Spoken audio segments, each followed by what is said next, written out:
Memory card recovery report. I run a data recovery service. People bring me corrupted hard drives, broken phones, anything with lost memories they need back. Wedding photos, family videos, business documents, usually straightforward work. Last Tuesday, someone dropped off a memory card from a security camera. No name, no contact info, just a note that said, need to see what happened to my brother and $50 cash. The card was damaged but not destroyed. Water damage, maybe. I've seen worse. I told myself I'd recover what I could, post the results online, and wait for them to contact me. I should have stopped when the first file wouldn't open properly. The timestamp was wrong. The footage was dated 3 months in the future. I figured it was just corrupted metadata, but when I opened the video, I saw something that made me pause. The man in the recording looked exactly like me. Same face, same build, same clothes I was wearing that day. He was standing in what looked like my workshop, holding the same memory card I was trying to recover. In the video, he was talking to someone off. I couldn't make out the words clearly, but I could read his lips. He was saying I should have stopped when the first file wouldn't open properly. I checked the timestamp again. The date was exactly 3 months from today. The time was 2:47 p.m. I looked at my clock. It was 2:46 p.m. I ejected the card immediately and walked away from my workstation. Grabbed a coffee, checked my email, anything to distract myself. When I came back an hour later, the card was gone. But there was a new file on my computer, a video file I hadn't created. The file name was next_recovery_attempt, and I opened it. Same workshop, same man who looked like me, but this time he was older. Grayer hair, deeper lines around his eyes. He was examining a different memory card, one with a blue label instead of red. He looked directly into the camera and said, "You're going to want to know what happened to your brother too." I don't have a brother. The next morning, I found a red memory card on my doorstep. No note this time, just the card and a grainy photo of a man who looked like me, but younger. He was standing outside a house I'd never seen before. I brought the card to my workshop, different serial number from the first one, but the same water damage pattern, the same corruption signature. The first file opened immediately this time. Clear footage, perfect timestamp, current date, current time. It showed my workshop from an angle I'd never seen before, like the camera was floating in the corner of the room. In the video, I was sitting at my workstation, holding a memory card with a blue label. I was talking to someone off camera again. This time I could hear every word clearly. The customer said his brother went missing 3 months ago. Security camera caught him walking into the woods behind their house. Never came back out. But the weird thing is, the footage shows him walking deeper into the forest for hours. The battery should have died after 30 minutes. I stopped the video. I'd never had a customer tell me that story. I'd never worked on a case about someone missing in the woods. But as I was thinking about it, I realized I could remember the conversation. Not like I was watching it, like I had lived it. I could remember the customer's face, his voice, the way he kept checking his phone while I worked on the card. I could remember finding footage of his brother walking through the woods, deeper and deeper, for hours. The camera following him even though it should have been stationary. The brother looking back at the camera occasionally, but never seeming to see it. I could remember the final moments of the footage. The brother stopping in a clearing, turning around, and walking directly toward the camera. Getting closer and closer until his face filled the entire frame. His eyes were different, not scared or confused. Knowing right before the footage ended, he smiled and said, "See you in 3 months." I looked at my workstation. There was a memory card with a blue label sitting next to my keyboard. I didn't remember putting it there. My hands were shaking as I picked it up. The label had writing on it, but not in my handwriting. It said "3rd_recovery_attempt," and today's date. I haven't inserted the card yet. I'm not sure I want to know what's on it, but I keep thinking about the pattern. Red card shows the future. Blue card shows the past. What would a third card show? I've been getting calls all day from people asking about data recovery, but they're all asking about the same thing. They want to know what happened to their brother. They describe the same man from the photos. They mention the same woods. I don't think these are different customers. I think they're all the same person, calling from different points in time. And I think I know why. Because I've been having dreams about walking through those woods. Not dreams about watching someone else walk through them. Dreams where I'm the one walking, where I'm the one looking back at the camera, where I'm the one who knows exactly what's waiting in the clearing. I think the memory cards aren't just recovering data. They're recovering people, pulling them out of time and storing them in digital format. I think the missing brother isn't missing. He's just being converted to a file format. And I think I'm next. The blue card is still sitting on my workstation. I can see it from where I'm typing this. The label is changing. The writing is becoming clearer. It doesn't say "3rd_recovery_attempt" anymore. It says "welcome_home MP4. I understand now. The customer who dropped off the first card, the one who said, "Need to see what happened to my brother." That wasn't a customer, that was me. 3 months from now, trying to recover myself. The recovery process is starting whether I wanted to or not. I can feel it pulling at me, converting my memories to data, preparing me for storage. If someone finds this computer, don't try to recover the files. Don't believe the footage. And whatever you do, Don't go looking for the missing brother in the woods. He's not missing. He's just been successfully recovered into a format that can walk between memory cards. The blue card is glowing now. Time to see what's on it. Time to see what I've been trying to recover all along. Night shift protocol. I work the graveyard shift at a 24-hour copy center downtown. The kind of place that shouldn't exist anymore, but somehow keeps getting customers who need things printed at 3 a.m. Business cards for companies that don't exist. Flyers for events that already happened. Wedding invitations with dates that haven't occurred yet. The fluorescent lights flicker in a rhythm. 3 short, 2 long. Pause. 3 short, 2 long. Pause. It's been the same pattern for 6 months.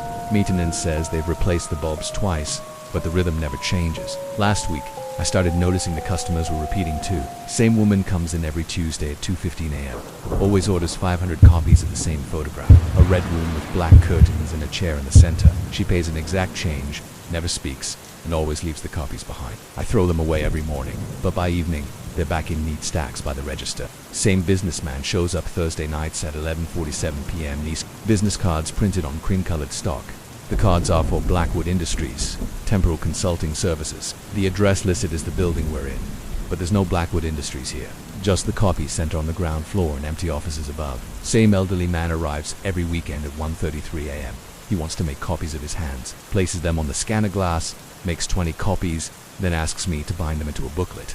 He always says the same thing when he leaves. Documentation is important when you're re-becoming someone else.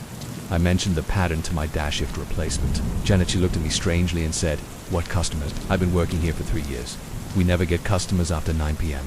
I checked the security footage. During the day, the cameras show normal activity. People coming and going. Transactions at the register, the usual business. But after 10 p.m., the cameras show something different. They show me, alone in the store, talking to empty space, taking money from no one, operating machines that print. Nothing. Having conversations with customers who aren't there. But I can see them. I can hear them. I can smell the woman's perfume, something floral and all. I can hear the businessman's cologne, sharp and chemical. I can feel the elderly man's paper-dry skin when he hands me his payment. The receipts are real. The money is real.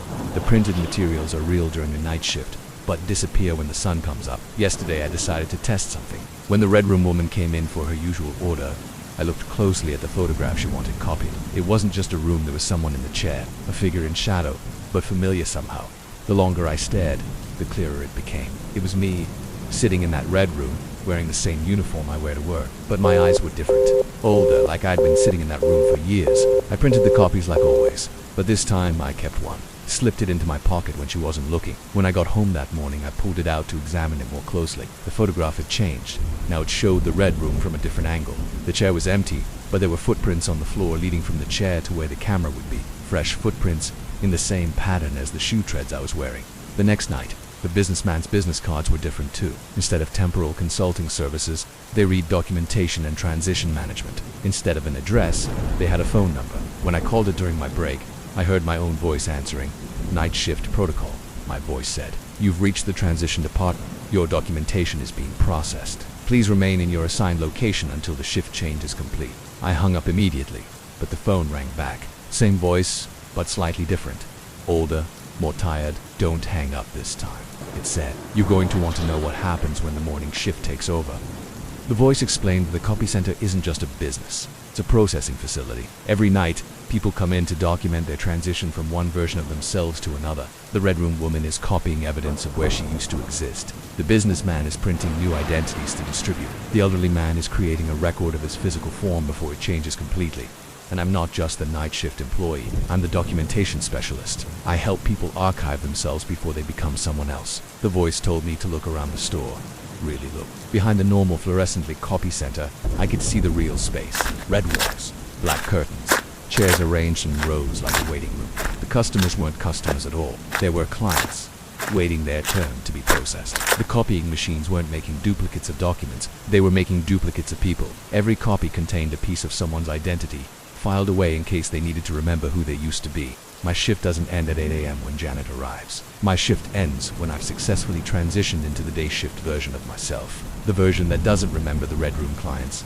The version that believes the store is empty at night. But the transition isn't perfect anymore. I'm starting to remember both versions. The night shift me who helps people document their changes, and the day shift me who doesn't believe any of it is real.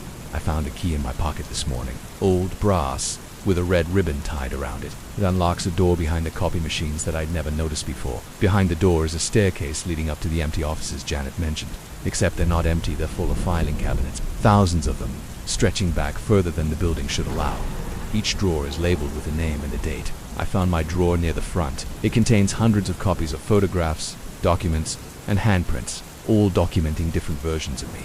The most recent file is dated tomorrow. It contains a photograph of someone who looks like me, but wearing a day shift uniform instead of night. He's smiling in a way I've never smiled. His eyes are different, brighter, like he's never seen the Red Room at all. There's a note clipped to the photograph, in my handwriting but not my words. Transition complete. Night shift documentation archived. Subject ready for morning deployment. I understand now why the fluorescent lights flicker in that pattern. They're not broken. They're counting down 3 short, 2 long pause. It's Morse code. It says copy. Over and over. The copying process is almost finished. In a few hours, Janet will arrive to find a version of me that doesn't remember any of this. The Red Room clients will continue their appointments. The documentation will continue. And somewhere in those filing cabinets upstairs, there will be a record of who I used to be before I learned the truth about the night shift. I'm leaving this on the computer before my shift ends. If you're reading this, you're probably the day shift version of me, you won't believe it. You'll delete it and go back to work. But tonight, when the lights start flickering, count the pattern. When the customers start arriving, look closely at what they're copying. And whatever you do, don't go upstairs to check the filing cabinets. Unless you want to know how many times you've been copied already, the transition starts in 10 minutes. I can hear them setting up the Red Room. Time to take my place in the chair.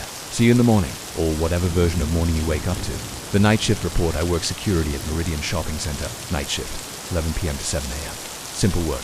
Walk the rounds, monitor cameras, file reports. Corpora called it low activity during my interview. It started with the mannequins in week 3. During my 1 a.m. rounds, I noticed they weren't in the same positions as before. Small Chingiza turned head, a repositioned arm.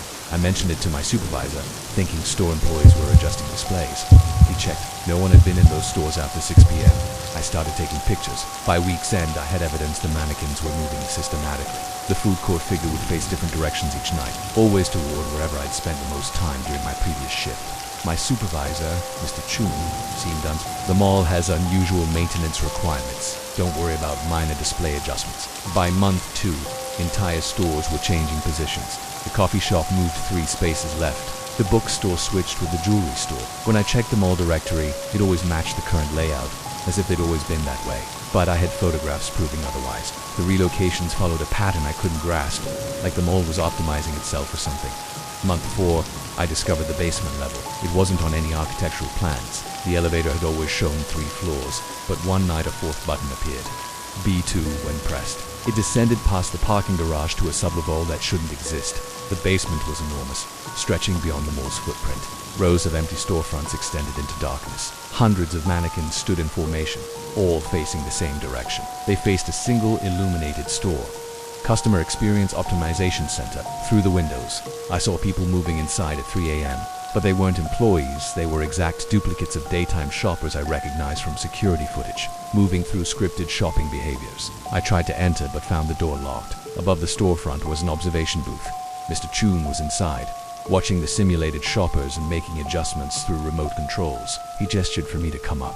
The booth was filled with monitors showing every mall angle. Each screen tracked individual shoppers with data streams, purchase histories, movement patterns, emotional responses to different layouts. You're very observant, Mr. Chun said. We've been impressed. The shopping data was fascinating. Every customer interaction was analyzed, optimized, predicted. The mall was learning to manipulate purchase decisions through environmental factors. Overnight repositioning tests, layout configurations, he explained. We've reduced customer decision time by 34% and increased purchase value by 22% through optimized placement. The mannequins modeled optimal behavior patterns. The basement tested these with replica shoppers before implementing changes upstairs. How do you create I asked. He pointed to monitors showing security cameras capturing biometric data from every mall visitor. Facial recognition, gait analysis, emotional state detection. Through we build behavioral profiles for every customer. The replicas let us test scenarios without disrupting actual shopping experiences. I watched daytime footage of customers moving through the space, unaware their every action was being recorded and analyzed for manipulation. Complete purchase optimization, Mr. Chun continued. Store locations, lighting, music, temperature all calibrated to influence behavior. The basement replicas practiced sophisticated manipulation. Lighting changes made simulated customers linger in sections. Specific music influenced mood and spending. Your job ensures the overnight optimization runs smoothly. The mall reconfigures based on basement test results. I realized my security rounds weren't about theft prevention. They monitor the mall's self-modification process. We're expanding, he said, handing me a contract. 24 centers across the region. You'll be regional coordinator, triple salary, benefits, company car. I watched myself sign without deciding to, but on the monitors, I noticed the basement had expanded. More storefronts, more replicas, and in the deepest section, residential spaces, apartments, houses, entire neighborhoods with replica families. They weren't just optimizing shopping anymore. They were testing how to influence every aspect of daily life. I tried to ask about residential testing, but couldn't form the question. Instead, I heard myself asking about implementation schedules. Mr. Chun smiled. The mall environment optimizes employee behavior too. Extended exposure helps staff align with corporate objectives.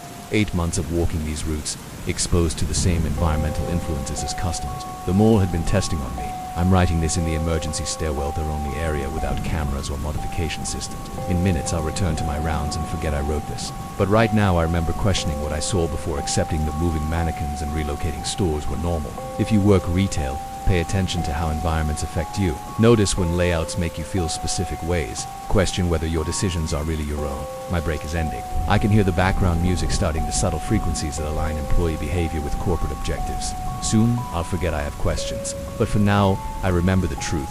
We're all living inside someone else's carefully designed environment, and the modifications are always improving.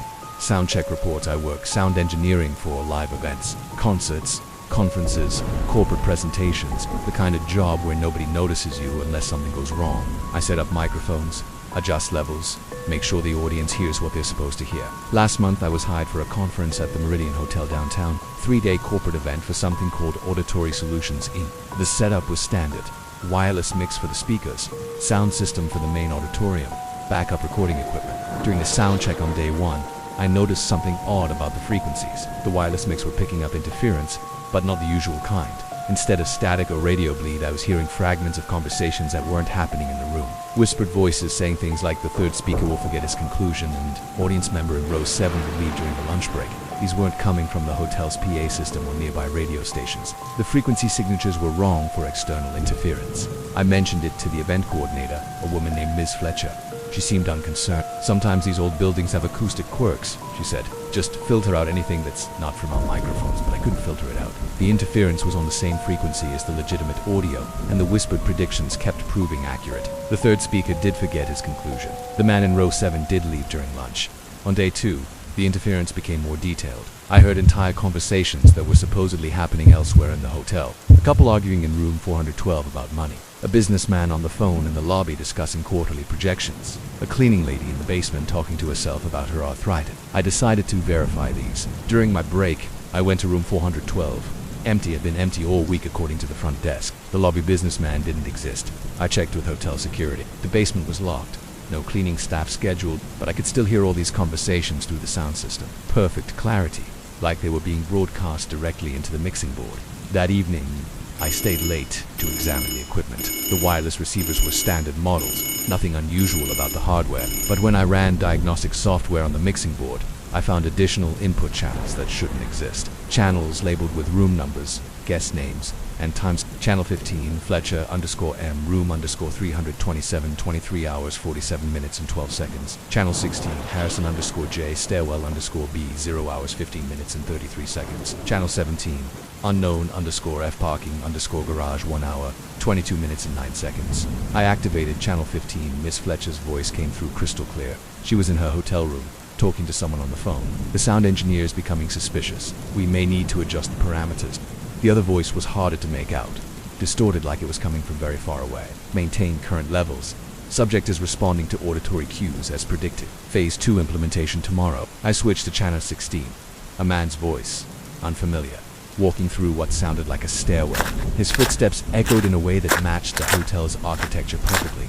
Recording quality is excellent. We're capturing emotional resonance along with vocal patterns. The data should be sufficient for modeling. Channel 17 was the most disturbing. A woman's voice, speaking in a monotone like she was reading from a script. Test subject 47 exhibits desired behavior modifications. Subliminal audio integration successful. Recommend expanding to larger sample size. I realized the conference wasn't about auditory solutions in the business sense. It was about auditory control. The sound system wasn't just amplifying the speakers, it was broadcasting inaudible frequencies designed to influence the audience. I checked the recording equipment I'd set up to capture the sessions. The files contained layers of audio that weren't audible during the live presentations. Subsonic tones, binaural beats, something that looked like voice modulation at frequencies below human hearing range. But when I tried to analyze the subsonic content, I found something else. The low-frequency audio contained compressed data streams, not music or speech, but actual computer data embedded in the sound waves.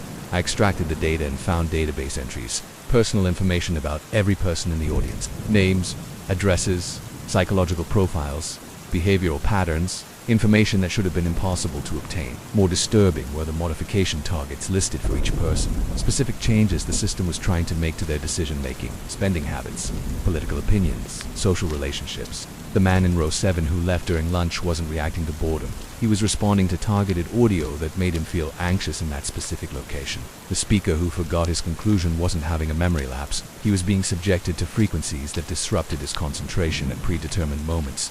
On the final day, I decided to document everything. I set up additional recording equipment to capture the full frequency spectrum and connected my laptop to monitor the hidden data streams in real time. The morning session began normally, but I could see the subliminal manipulation happening live. Audience members' emotional states were being tracked through their vocal patterns when they asked questions. The system would then adjust the background audio to amplify or suppress their responses. During the lunch break, I tried to warn some of the attendees, but when I approached them, I found they couldn't process what I was telling them. They would nod and seem to understand, but seconds later they'd forget the conversation entirely. That's when I realized the audio manipulation wasn't just happening during the presentations. It was continuous. The hotel's entire sound environment was being controlled. Elevator music, air conditioning, hum. Even the ambient noise in the hallways was carrying data designed to maintain the psychological modifications. I tried to leave the building, but found myself unable to walk toward the exits. Every time I approached a door, I would hear a tone that made me feel dizzy and disoriented. I would turn around and walk back toward the auditorium without consciously deciding to do so.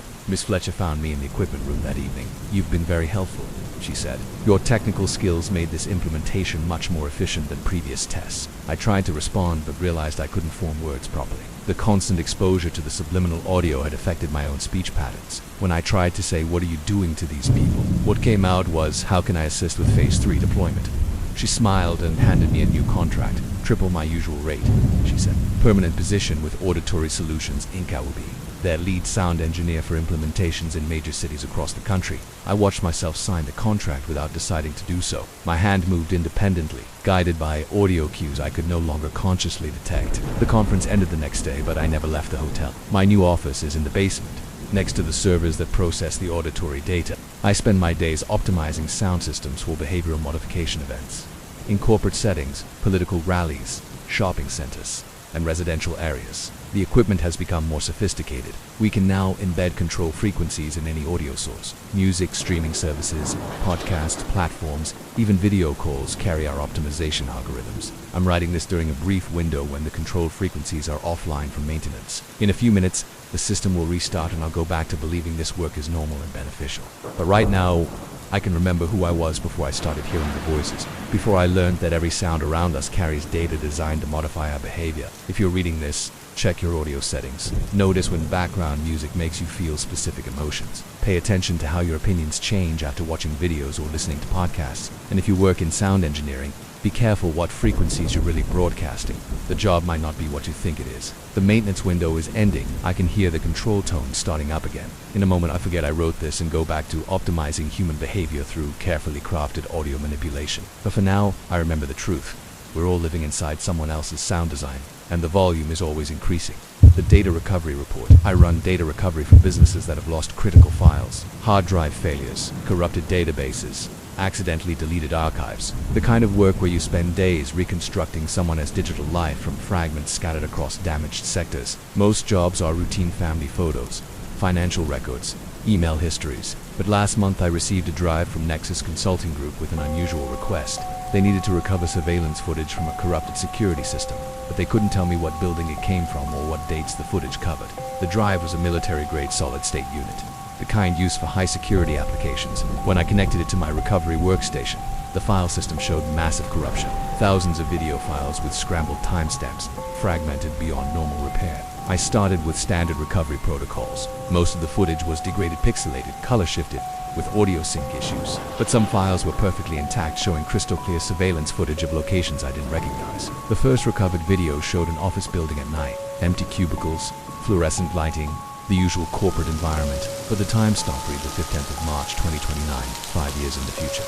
I assumed it was a system error, maybe incorrect date settings on the security cameras. Then I noticed the people in the footage. They moved through the office space in slow, deliberate patterns, not walking normally but following precise geometric paths between workstations.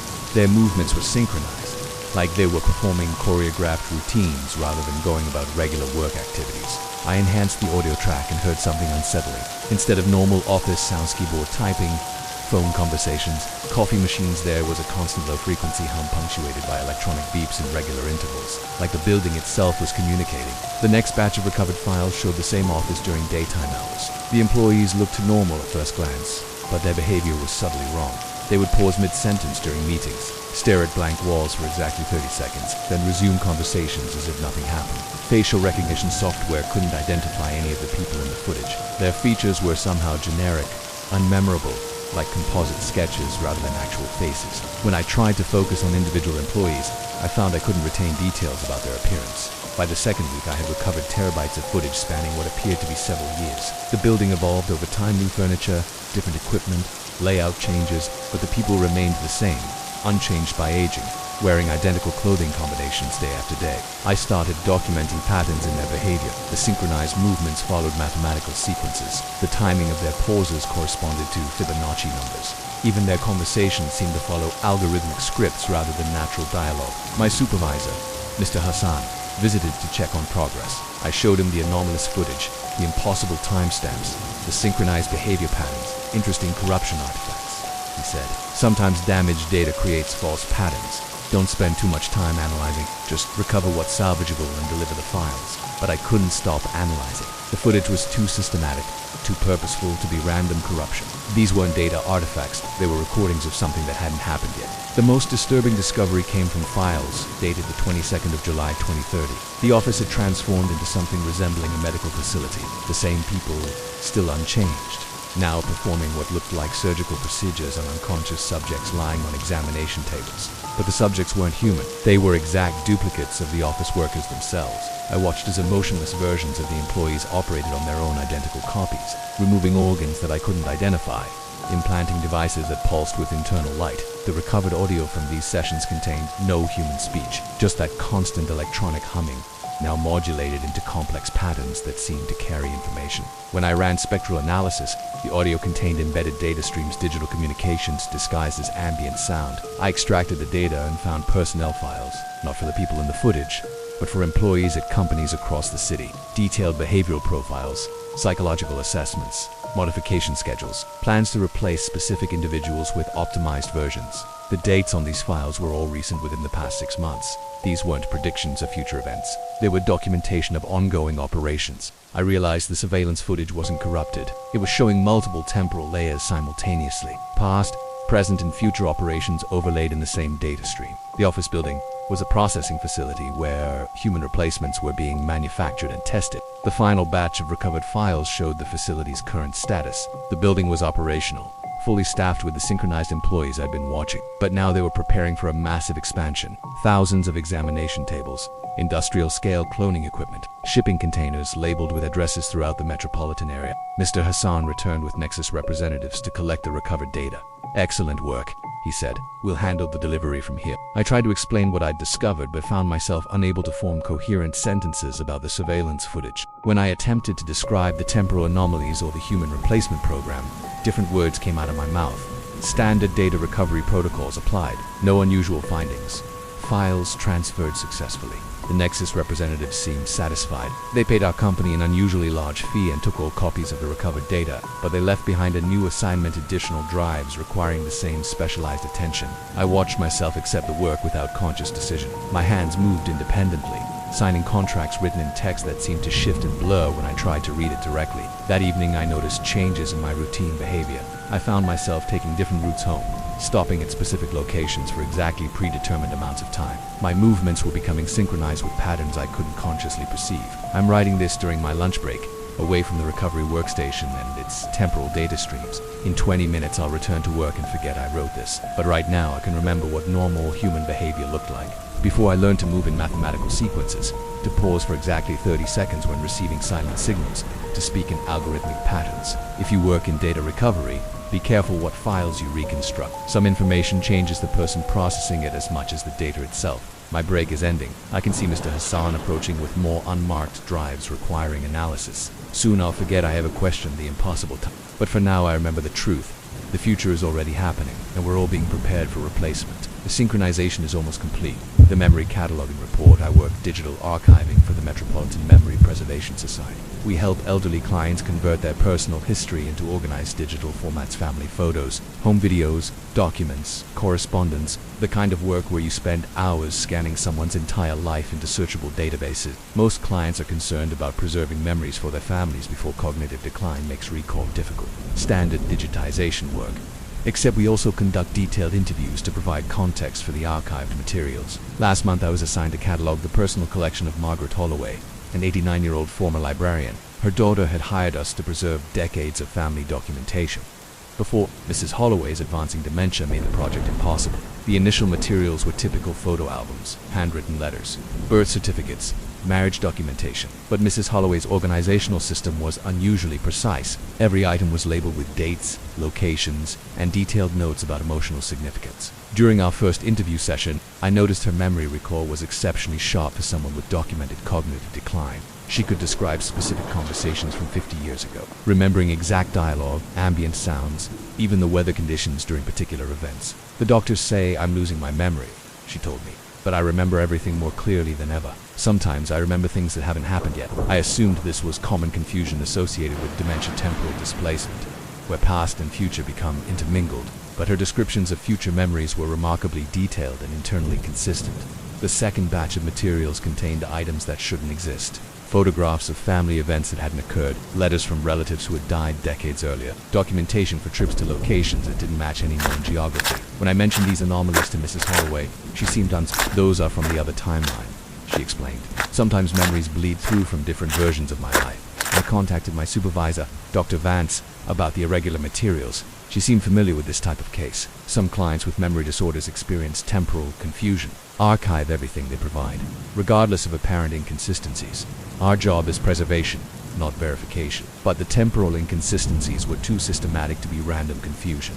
The alternate timeline materials showed a different version of Mrs. Holloway's life, where key events had unfolded differently, different career choices, different family relationships, different historical outcomes. During our third session, Mrs. Holloway showed me her most disturbing collection, a series of notebooks containing detailed records of memory modifications she claimed to have undergone at various medical facilities over the past 30 years. According to her notes, she had participated in experimental treatments for traumatic memory restructuring, procedures that involved selective deletion of painful experiences and replacement with more positive alternatives. The treatments were supposedly voluntary, part of advanced therapy for depression and PTSD, but the notebook entries described side effects the doctors hadn't mentioned. Spontaneous recall of deleted memories, integration of artificial memories that felt completely authentic, and most disturbing, access to memories from parallel versions of herself who had made different life choices. They told me the old memories would fade, she said, but instead of forgetting the bad things, I started remembering all the different ways my life could have gone. Every choice I didn't make, every path I didn't take, every version of myself I never became. One researched the medical facilities mentioned in her notes. Most didn't exist anymore, but I found references to experimental memory modification programs conducted by various research institutions over the past several decades. Projects with names like Cognitive Restructuring Initiative and Traumatic Memory Integration Protocol. The programs had been quietly discontinued after reports of severe side effects in test subjects, but the documentation suggests that they had treated thousands of patients before being shut down. Mrs. Holloway's case wasn't unique. She was part of a larger population of individuals who had undergone experimental memory modification and were now experiencing temporal bleeding, simultaneous access to multiple versions of their personal history. During our final session, Mrs. Holloway revealed the most disturbing aspect of her condition. The memory modifications weren't just therapeutic procedures, they were data collection operations designed to map and catalog different versions of individual lives. They're building a database, she explained. Every possible version of every person's life, archived and cross. They want to understand how small changes in personal history affect larger social outcomes. She showed me correspondence from Dr. Vance's organization. The Memory Preservation Society wasn't just helping families digitize personal history. They were collecting detailed psychological profiles and alternate memory streams from subjects who had undergone modification procedures. I realized my cataloging work wasn't about family preservation. I was helping extract and organize multidimensional memory data from experimental subjects, documenting not just what had happened in their lives, but what could have happened under different circumstances. Dr. Vance arrived to collect Mrs. Holloway's archived materials. Excellent work, she said. This case provides particularly rich data across multiple timeline variations. I tried to explain what I had discovered about the memory modification programs and temporal bleeding effects. But when I spoke, different words emerged. Clinical terminology about data extraction protocols and psychological profiling methods. Standard archival procedures completed. Subject cooperation excellent. Recommend expanding collection to include additional modified subjects. Dr. Bond seemed satisfied with my report. She handed me files for new clients, all elderly individuals with documented participation in historical memory modification experiments. I watched myself accept the assignments without conscious decision. My hands moved independently, organizing materials according to protocols I hadn't learned but somehow understood perfectly. That evening, I noticed my own memories becoming uncertain. Childhood events I remembered clearly now seemed questionable, as if I could recall multiple versions of the same experiences, different outcomes to familiar situations, alternate conversations with family members, parallel versions of my own life history. I am writing this during a moment when I can still distinguish between my original memories and the alternate versions bleeding through from other subjects' archive. In minutes, I'll return to cataloging work and forget I wrote this. But right now, I can remember what it felt like to have only one version of my personal history, before I learned to organize multiple timeline variations. Two catalog memories that aren't mine, to preserve histories that never happened. If you work in digital archiving, be careful whose memories you're really preserving. Some personal histories are designed to overwrite your own. My singular timeline is fragmenting. I can feel alternate versions of my life integrating with my original memories, creating composite experiences that feel equally authentic. But for now, I remember the truth.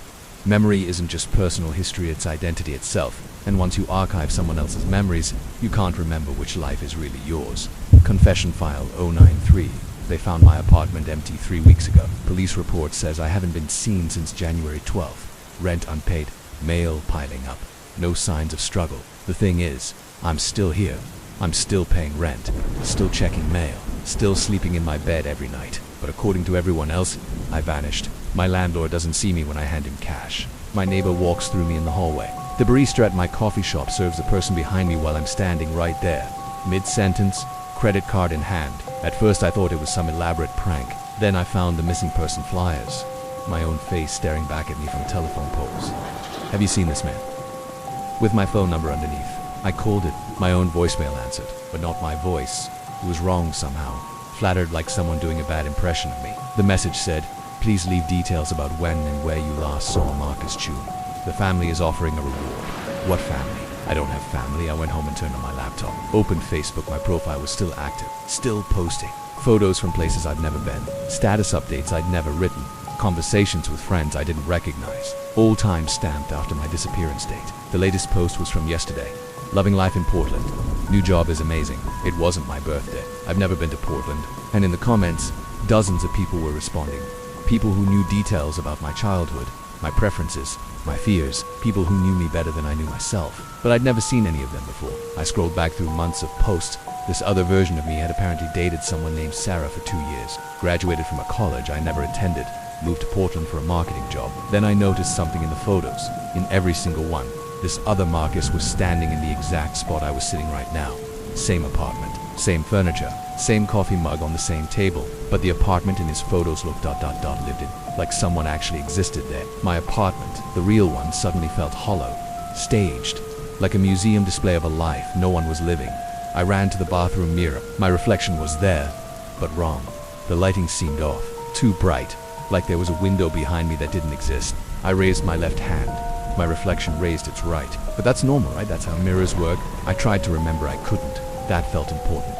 I touched the mirror. It was warm, and I swear I felt someone touch back. From the other side, I pressed harder. The glass gave slightly, like it wasn't glass at all, like it was the surface of still water. And for just a moment, I saw him.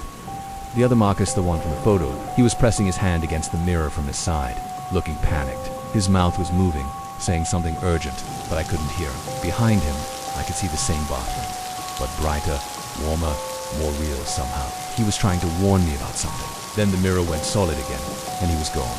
That night I sat watching my Facebook profile. Every few hours, new posts appeared, updates from Portland, photos from restaurants I couldn't afford. And in the comments, people kept asking, when are you coming back to visit Chicago? And other Marcus kept responding, soon, miss you guys. At 3 a.m. a new post appeared, can't sleep, keep having dreams about being trapped somewhere else. Weird dreams about people who can't see me. I stared at that post for 20 minutes. Then I understood. We're both trapped, both invisible, both living in the negative space of each other's lives. He got the life, the friends, the job, the reality. I got the apartment, the bills, the physical space. But neither of us got to be whole. And the worst part, I think we're both posting these confession files.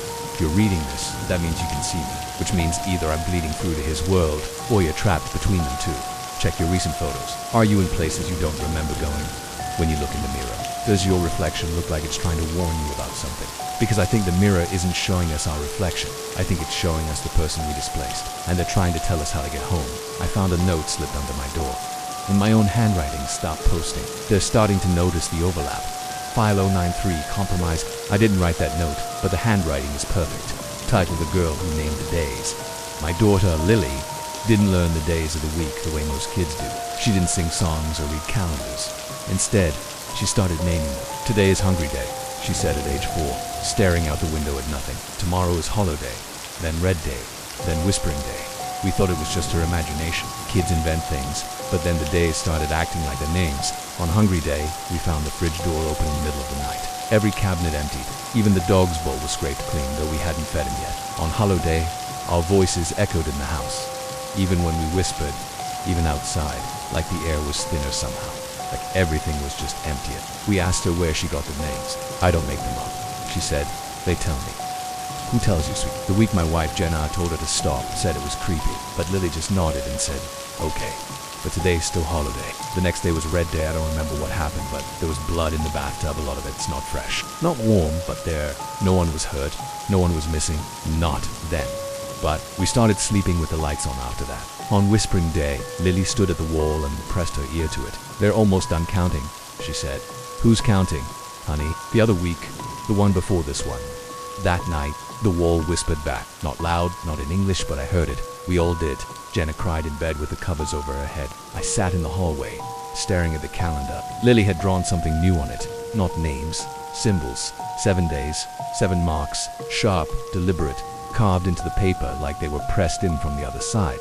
That Friday, she renamed the day Cracking Day. I asked what would crack, she said. On Cracking Day, the clocks stopped. Not just in our house, in the neighborhood, on phones, on car dashboards. The sky turned the wrong color. Not darker, not lighter, just off, like a filter was pulled over the sun. At 2:47 p.m., the same minute on every clock, we all passed out. When we woke up, Jenna was gone, just gone. No signs of struggle, no screams. Lily didn't cry. She was Sunday, she whispered. Sundays always go first. I looked at the calendar again. The symbols had changed. One of them, the last one, had been crossed out, and now there were new ones below. An 8th day. She called it the day. That's not a day. And every morning since, Lily wakes up and tells me how many days are left until it arrives. For more days, Daddy. 3 more days. Each day comes with its own horrors. Leaking day, the walls bled. Flat day, there were no shadows, even in full sunlight. Face day, I won't write about that. Now there are 2 days left, and Lily doesn't sleep anymore. She just sits in her room and hums the tune of a song I don't know, but somehow remember. Yesterday she told me on Thursday. What does that mean? I asked, she didn't answer. Just looked at me with tears in her eyes and said, I'm sorry, I thought you'd get further. Last night I had a dream. I was standing in a white hallway with 7 doors. 6 of them were open. Behind each door was someone I've lost. My wife, my father, my childhood dog, each of them standing still, waiting. The 7th door had my name on it. It was still closed, but something on the other side was breathing. Loudly, I woke up to find the word Thursday scratched into the bedroom ceiling above me. Today is Thursday, and I feel pain. My memories feel like they're on loan. The world smells wrong. Everything has that strange hum, like a television left on in another room. Lily won't look at me. She's drawing again. A new calendar. one with only 1 day left. She calls it Unmaking Day. She says only one person gets to stay, and she's not sure it should be her. If you're reading this, I didn't make it past Thursday, which means she did, which means the new week starts with you. Because once it starts counting, it doesn't stop at 7. My GPS started giving me directions to places I'd never been. It started small. Turn right on Maple Street instead of Oak. Continue straight for 0.3 miles. When my destination was right there, I figured it was glitching.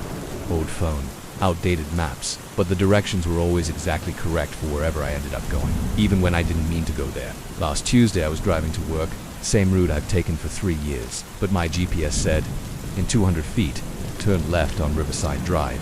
There is no Riverside Drive on my route to work, but I turned anyway. Like my hands moved without permission. The street existed. Old Victorian houses, tree-lined sidewalks, beautiful neighborhood I'd never seen before, despite living in this city my whole life. My GPS continued. You have arrived at your destination. I was parked in front of 1247 Riverside Drive, a for sale sign on the lawn. My name on it as the listing agent. I'm not a real estate agent, I work in IT, but there was my phone number, my email, my professional headshot that I'd never taken. I called the number on the sign. My own voice answered. Hello, this is David Chun with Premium Properties. How can I help you find your dream home? I hung up, drove to work, but my GPS kept redirecting me. Recalculating route, turn right in 100 feet. Continue to your appointment. What appointment? I ended up at Riverside Drive again. This time, a young couple was waiting by the house. Are you David? The woman asked. We're here for the 10 a.m. showing. It was 10:03 a.m. I think there's been a mistake.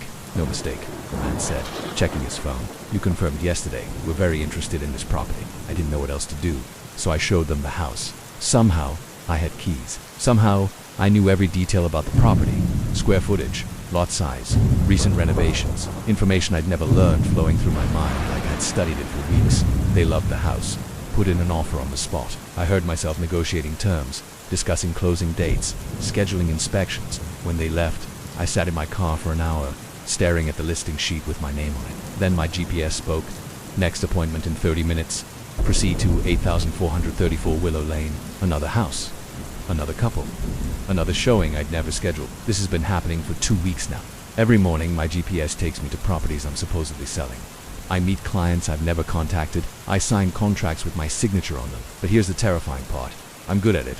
Really good. I know things about real estate. I've never studied market trends, financing options, negotiation tactics. Like someone else's expertise is downloading directly into my brain. Last Friday, I sold 3 houses in 1 day, made $47,000 in commission. Money that appeared in a bank account I didn't open, under a business license I never filed. I tried fighting it, took my GPS off, used paper maps, shut off location services, but the directions kept coming. Not from my phone, from street signs that changed as I looked at them. From radio advertisements calling my name. From other drivers honking out turn-by-turn instructions in Morse code. The city itself was navigating me. Yesterday I met my biggest client yet, a developer looking to buy an entire neighborhood. David Yukum highly recommended, he said. Your reputation precedes you. What reputation? Top seller in the state for 3 consecutive months. The David Chun everyone's talking about. He showed me articles about myself in real estate magazines. Awards I'd never won. Photos of me at conferences I'd never attended. There must be some confusion. I've only been doing this for 2 weeks. He laughed. David, you've been my agent for 6 months. We've closed 12 deals together. I checked my phone. My calendar was full of appointments going back months, client relationships, property histories, detailed notes in my own handwriting. A life I'd never lived, but had apparently been living parallel to my real one. That night I found a folder in my apartment. Premium properties, client files, hundreds of documents, all my handwriting, all deals I'd never made. But the signatures were real, the commissions were real, the expertise flooding my mind was real. This morning my GPS gave me an address I recognized, my own apartment building. You have arrived at your destination, it said as I pulled up to my own home. But according to the navigation, I wasn't going to my apartment. I was going to the penthouse, floor 12. There is no floor 12. This building only has 8 floors, but when I got to the elevator, there was a button for 12. The penthouse was beautiful, expensive furniture, floor-to-ceiling windows, a home office with awards on the wall and my name on the door. David Chun, senior partner, Premium Properties. A life I'd earned without living it. My GPS is directing me here every day now. To the success I never worked for, the career I never chose, the person I never decided to become. But I'm afraid to stop following the directions. Because what if this version of me is better? What if the GPS isn't glitching? What if it's correcting? The road didn't end.